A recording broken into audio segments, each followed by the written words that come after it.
Boa noite, pessoal, tudo bem? Hoje nós estamos começando nossa aula número 18, de análise e elaboração de projetos. Sempre eu dou um feedback do que a gente conversou nas últimas aulas, então a gente vem conversando bastante de como a gente formula, elabora e planeja um projeto. Então, a gente passou por todas as fases desse projeto e agora a gente está falando um pouco sobre a parte da qualidade, certo? Porque a gente precisa entrar nesse tema da qualidade, até pela necessidade de que nosso projeto seja eficiente, né? Então, não adianta nada eu traçar custos, eu traçar tempo, eu traçar minhas atividades, eu fazer todo um histórico de um projeto, seja ele qual for, e a gente não conseguir manter a qualidade. Porque qual que é a ideia de um projeto? Por mais que você esteja iniciando algo novo, você está fazendo, é você sempre manter aquilo bom. E caso haja algum problema ruim, você melhorar para que isso não ocorra. Então, por exemplo, a gente conversou bastante sobre o TCC de vocês, então vocês estão na primeira parte desse projeto, que é a finalização do TCC. Então, vocês fizeram um pré-projeto. Então, agora que vocês vão produzir esse pré-projeto, a gente pode dizer que é uma nova etapa, certo? Então, se alguma parte desse planejamento que a gente estava fazendo até então, do nosso pré-projeto, teve alguma coisa que pode melhorar, vocês perceberam para que lá no final essa qualidade seja atingida, correto? Então a gente vai perceber hoje, a gente percebeu na última aula, né, que a gente teve essa introdução de falar um pouco sobre dentro de um projeto ter uma gestão da qualidade, a gente precisa perceber que tanto para uma prestação de serviço, quanto a produção de um produto, ou a instauração de um novo setor, uma nova forma de trabalho dentro de uma empresa, ele precisa ter uma qualidade. Para quê? Para que aquilo se mantenha. Aí vocês podem perguntar, professora, mas o meu TCC eu vou se manter? Dependendo do projeto que vocês fizerem para o TCC, vocês podem dar continuidade, porque a gente tem muitos dados, a gente tem muitas ideias, ele pode ser o início de um trabalho bem legal, certo?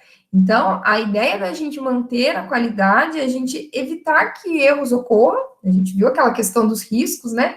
Que há o risco de acontecer algum problema. Então, se existe o risco, então a gente tem que gerenciar esse risco e, junto com a qualidade, a gente consegue sempre manter um bom trabalho, certo? Então, esse é o objetivo dentro da análise e elaboração de projetos. Então, a gente fala nisso num curto espaço de tempo, mas um projeto em si vocês vão ver que é uma coisa maior, uma coisa mais longa, né?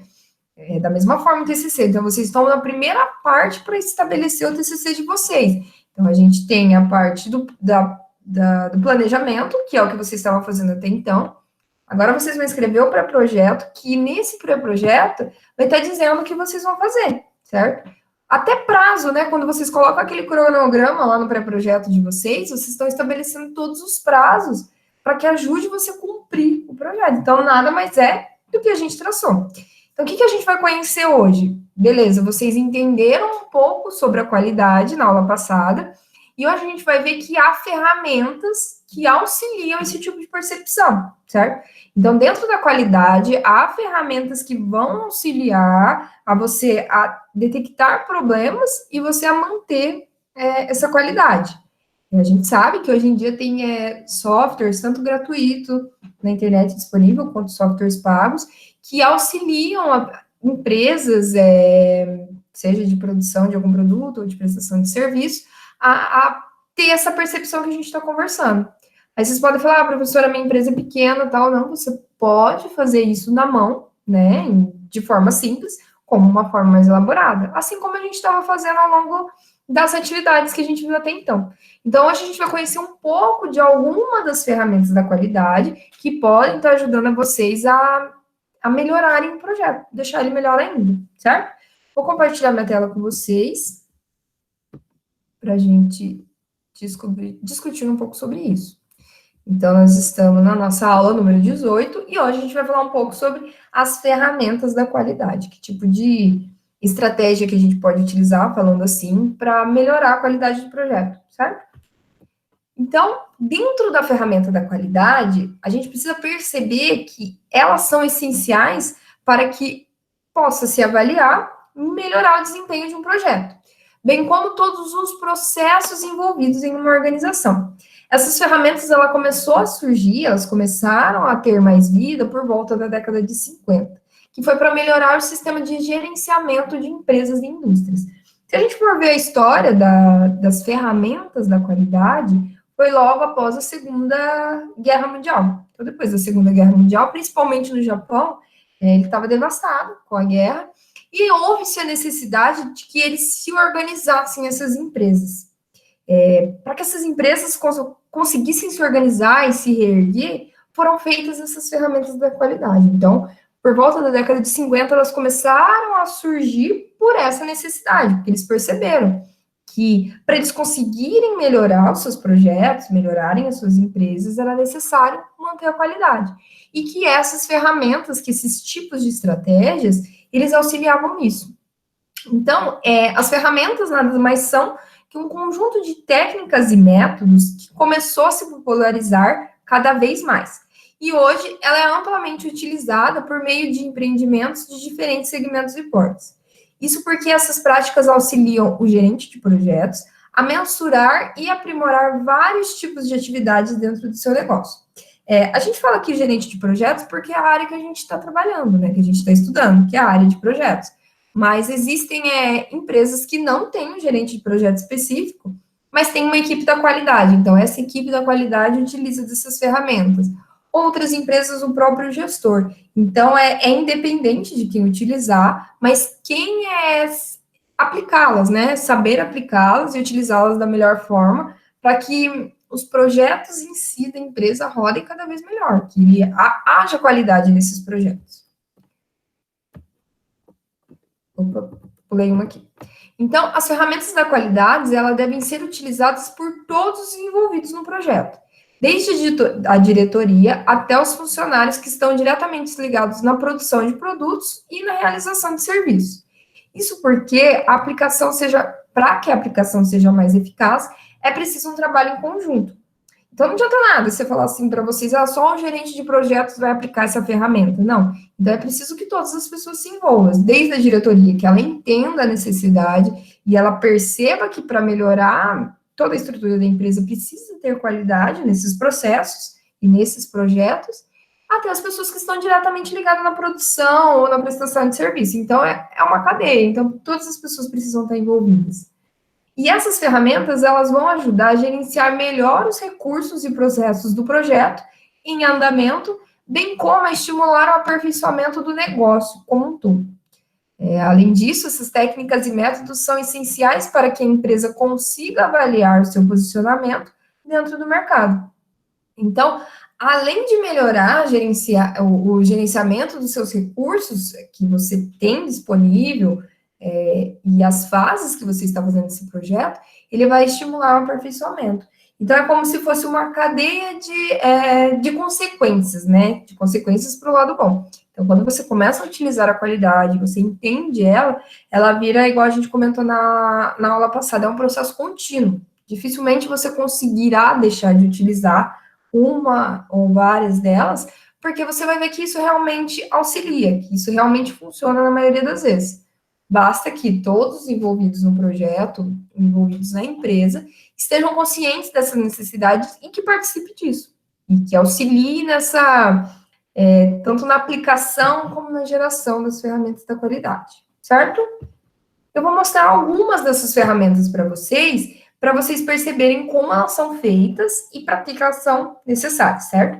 A primeira delas é o fluxograma. A gente já fez um fluxograma, não sei se vocês olhando a figura que tem aqui, vocês perceberam que na atividade que nós estávamos fazendo das aulas, o fluxograma fazia parte de quando você definia as atividades e quando uma atividade era ligada à outra. Então, vamos lá. Também chamado de gráfico de procedimentos ou gráfico de processos, o fluxograma é a representação gráfica da sequência das etapas de um processo. É uma ferramenta de documentação do processo, permitindo entender de forma rápida o funcionamento dele.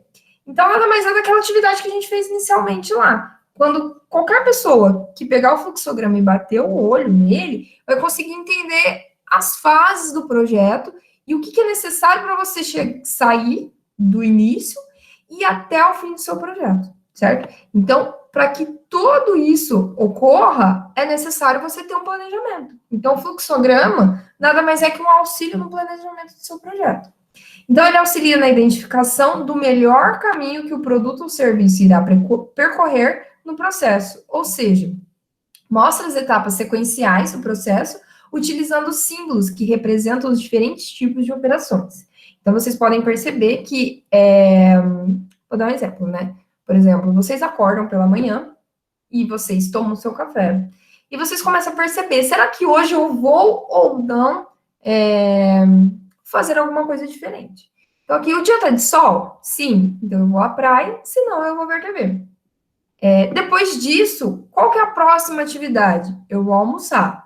Depois do almoço eu vou estar cansado? Se sim, eu vou dormir. Se não, eu vou jogar um futebol.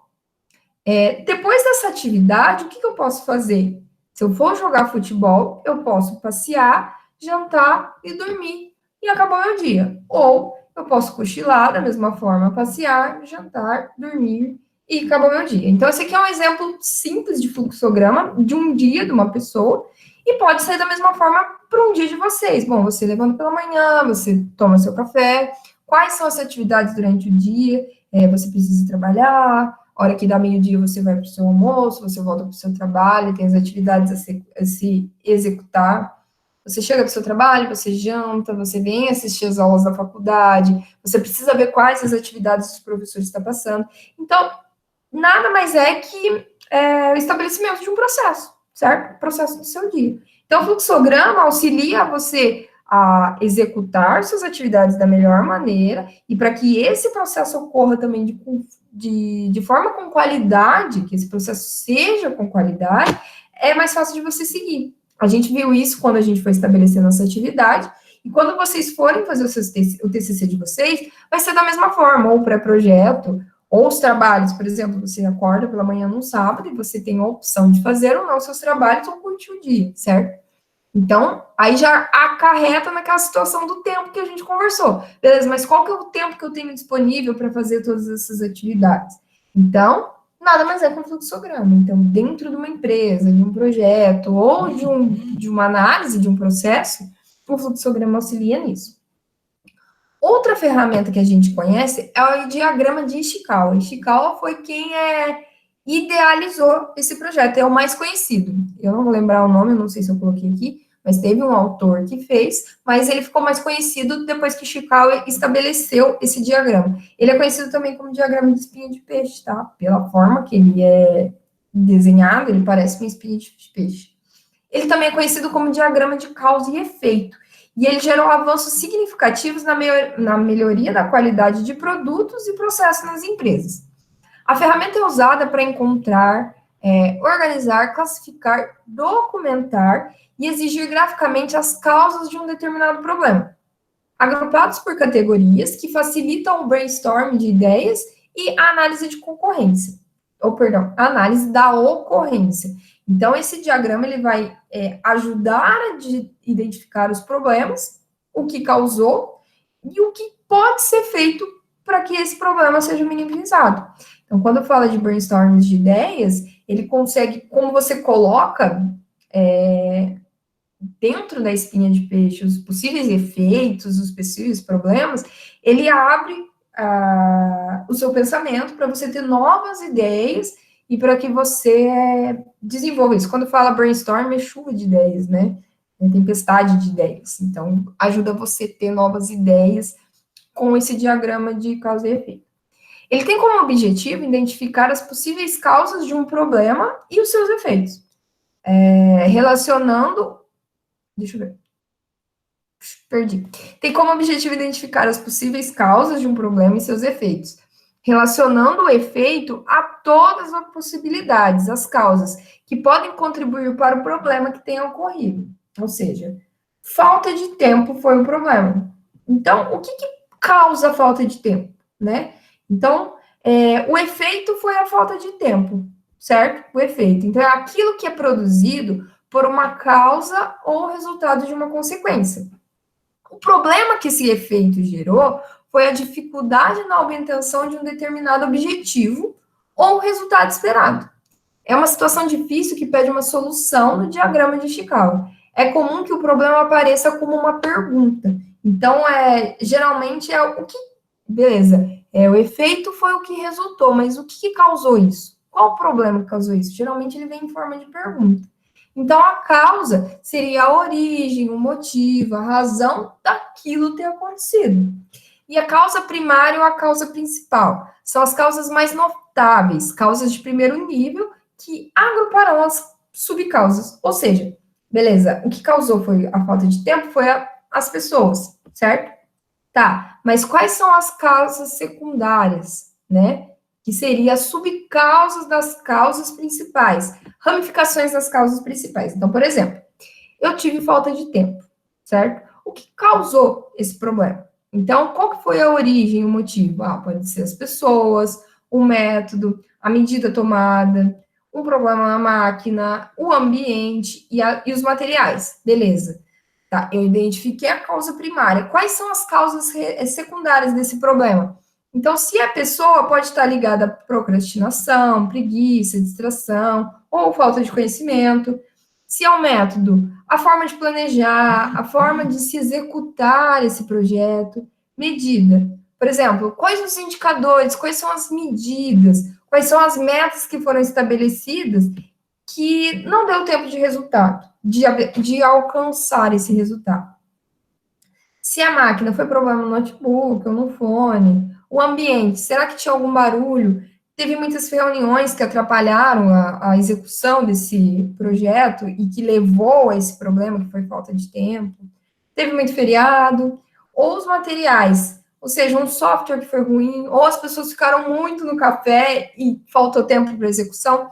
Então, basicamente, o diagrama de Ishikawa você vai colocar na cabeça do peixe o problema que causou. A espinha dele você vai colocar as causas principais e as causas secundárias, certo? Que definir as causas ajuda muito a entender a razão do problema. E na cauda, possivelmente você vai colocar a resolução. Beleza? Então, o problema de falta de tempo foi várias causas que acabou gerando esse problema. Tá, beleza? Mas o que a gente vai fazer com isso? Então, o resultado ficaria na cauda de peixe. Como evitar a falta de tempo?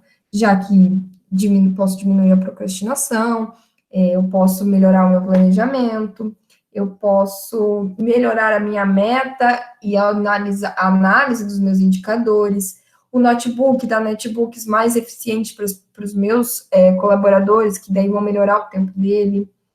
Diminuir o barulho ambiente, reduzir as reuniões, fazer reuniões que são realmente necessárias, reduzir o tempo do café. Então, tipo, o diagrama de Ishikawa vai auxiliar dentro de um projeto a descobrir a causa e o efeito de um problema geral, certo? Então, dentro do meu TCC, faltou tempo. Por que faltou tempo? Porque eu fiquei assistindo muita série. Então, o que eu vou ter que fazer? Eu vou ter que analisar o meu período de tempo, destinar um tempo específico para assistir série e um tempo específico para escrever meu TCC. Então, a ideia desse diagrama é realmente vocês identificar o problema e saber as causas dele, certo? Outra ferramenta da qualidade é o diagrama de Pareto. Esse aqui é mais conhecido para a gente que é dentro da economia. Então, o princípio de Pareto foi formalizado no século XIX por Vilfredo Pareto, um economista italiano que desenvolveu métodos para estudar e descrever a distribuição desigual das riquezas no país. Então, Pareto chegou à conclusão de que tinha 20% da população detinha 80% das riquezas produzidas. É a relação 80-20. Ou seja, ele conseguiu fazer um diagrama no qual ele consegue identificar onde está, vamos se dizer, a maior parte do problema. Ou seja, então, quando se diz 80-20, você consegue identificar 80% do problema e 20% das causas. Ele geralmente é utilizado como um recurso gráfico para estabelecer uma ordenação. Por exemplo, na maioria das vezes, essa ordenação são feita do maior para o menor, nas causas de um determinado problema ou não conformidade. Então, quando há uma não conformidade, algum problema gerado dentro da organização, ele faz esse estabelecimento dentro do diagrama de Pareto. Eu acho que a gente conseguiu ver bem isso, acho que vocês viram também em análise da estatística, de econometria, que você consegue dentro do diagrama de Pareto, você consegue estabelecer essa relação 80-20 e saber qual a maior parte, ou seja, qual a maior percentual, 80%, por exemplo, apresentou maior problema e qual que apresenta menos. Então, você consegue fazer essa relação do maior para o menor dentro do programa estabelecido, ok? Outra ferramenta da qualidade também é muito conhecido nosso, é o histograma, que também é um tipo de gráfico. Então, o histograma, ou gráfico de distribuição de frequências, é uma representação gráfica para distribuição de dados numéricos, ou seja, ele é um modelo estatístico para a organização dos dados, exibindo a frequência que uma determinada amostra de dados ocorre. Ou seja, quando você está fazendo uma análise de um projeto dentro de uma organização, ou até de um projeto que vocês estejam fazendo, os dados que vocês estão recolhendo consegue trazer um comportamento dentro dele que vai mostrar o que está acontecendo dentro de um período de tempo. Então, ele tem como objetivo mostrar a distribuição de frequência de dados obtidos por medições periódicas, criando, assim, um panorama dos padrões que mais se repetiram em um determinado período de tempo. Por exemplo, se você tem uma empresa e você quer perceber como são as vendas dentro dessa empresa, certo? Com o histograma, você consegue analisar num período de tempo e você consegue perceber qual período de tempo você teve maior venda ou menor venda. Mesma coisa, qual período de tempo você consegue atingir mais a meta. Outro exemplo, qual período de tempo aumentou minha produção? Em qual horário do dia minha produção é maior e qual horário minha produção é menor? Então, ele consegue mostrar isso. Eu acho que vocês viram também isso em econometria bastante, né? Quando você consegue analisar, tanto pelo o histograma, o gráfico de dispersão, que eu acho que a gente vai ver alguma coisa também, você consegue ver o comportamento dos dados. Essa é a ideia. Com o comportamento dos dados, vocês conseguem aplicar o seu projeto da melhor forma possível, concorda comigo? Então, quando vocês entendem o comportamento de uma produção, de uma prestação de serviço, ou de um processo dentro da empresa, é mais fácil você aplicar ele de melhor maneira. Então, aqui eu coloquei um exemplo para vocês de histograma. Tem um histograma que é simétrico ou normal, que acontece quando o processo é padronizado e os dados estão estáveis, permitindo variações pequenas. O pico dos dados, ele fica sempre no centro do gráfico. E suas variações vão crescendo de maneira simétrica dos dois lados. Então, ele começa menor e ele vai crescendo. Então, ele é um gráfico simétrico. Então, você consegue ver uma simetria dentro dele. Da mesma forma, a gente tem o gráfico assimétrico, que ele acontece geralmente quando os dados são tolerados até um limite, podendo não ultrapassar esse limite, ou pode ser esse limite. Seu pico é concentrado em um dos lados e os dados de fora do padrão decrescem para o lado oposto. Então, vocês vão ver que ele vai apresentar uma simetria no período de tempo e vai ser sempre oposto ao outro. Então, você vai ver que ele sempre vai concentrar de um lado, direito ou esquerdo do gráfico, uma maior acúmulo de dados. Então, vamos dizer, o padrão dele não é simétrico. Histograma com dois picos. Então, vocês podem ver que diferente do simétrico e do assimétrico, ele consegue mostrar a mistura dos dois, né?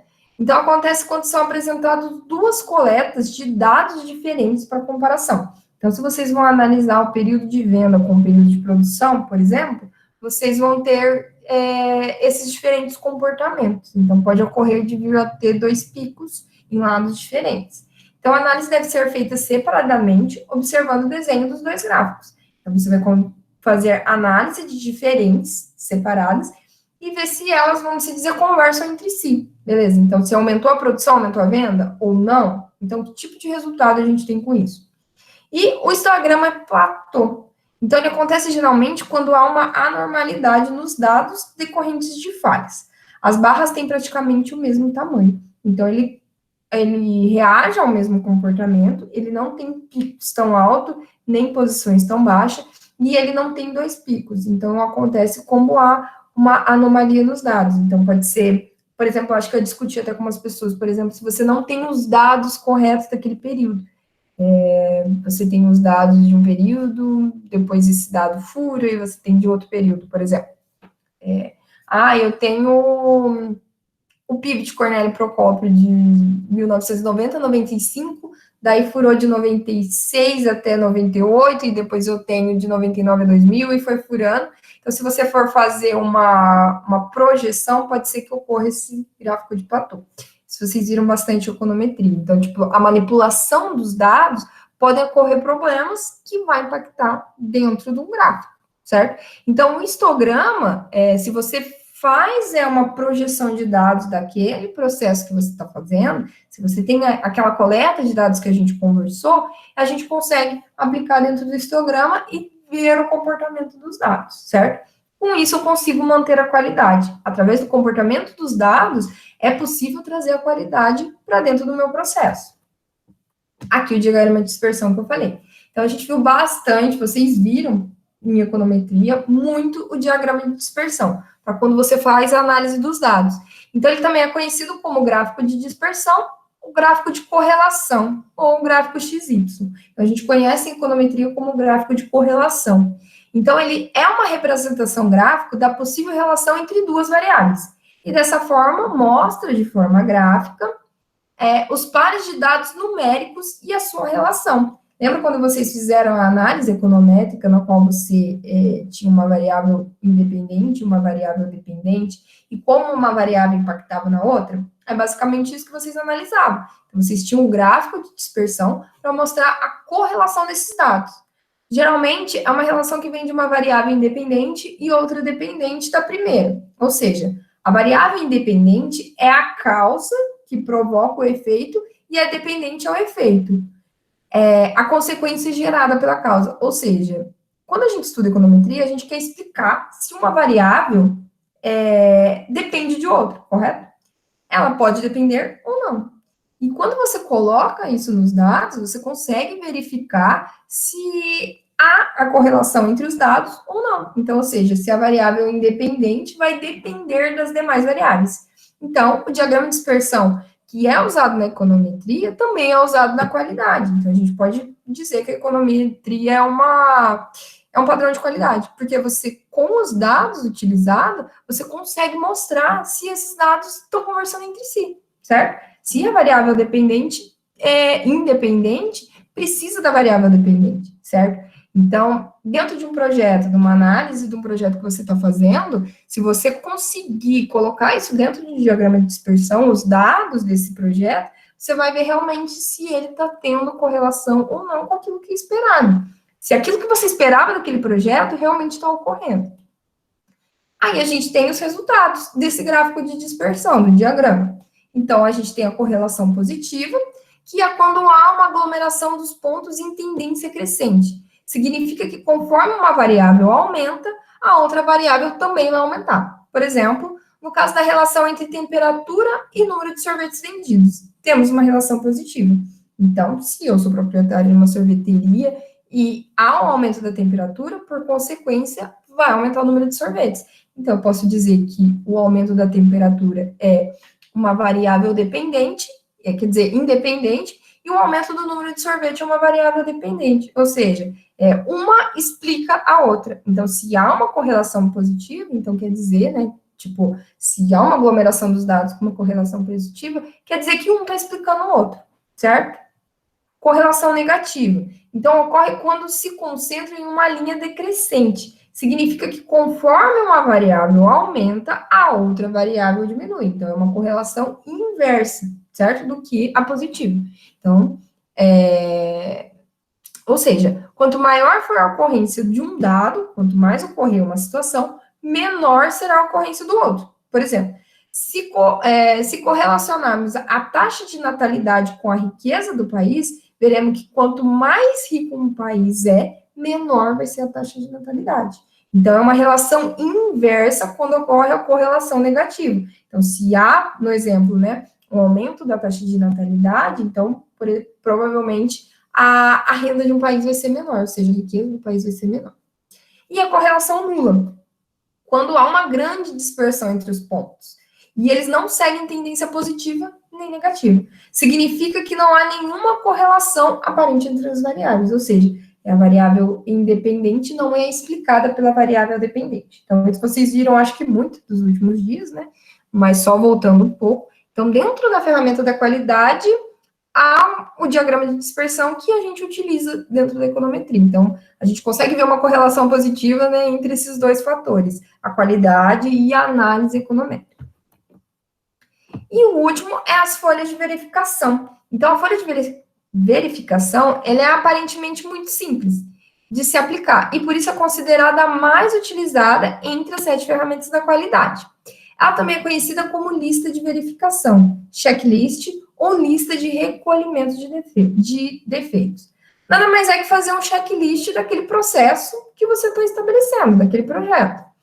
Ele é um formulário utilizado para padronizar e facilitar a coleta de dados, além de uniformizar a verificação e execução do processo. As folhas de verificação é um checklist que vai auxiliar você a levantar os dados, podendo aplicar dentro desses outros fatores que a gente falou. Você pode fazer o levantamento dos dados com a folha de verificação e depois aplicar no histograma. A folha de verificação é um formulário planejado para coletar dados, portanto, é uma ferramenta genérica, que serve como primeiro passo no início da maioria dos controles de processo ou esforço para a solução de problemas. Então, eu não coloquei um exemplo porque ela pode ser elaborada conforme o processo, conforme a empresa, conforme a análise que deveria ser feita. Então, ela pode ser feita primeiro, essa folha de verificação, e com esses dados a gente jogar em todas essas ferramentas, tanto o histograma, como análise de dispersão, o diagrama de Chicala. Então, dentro dessas outras ferramentas de qualidade, a folha de verificação auxilia e muito dentro do processo de levantamento dos dados, principalmente. Certo, pessoal? Basicamente, o que a gente precisa entender? Então, a gente precisa manter a qualidade dentro de um processo e dentro de um projeto que estamos fazendo.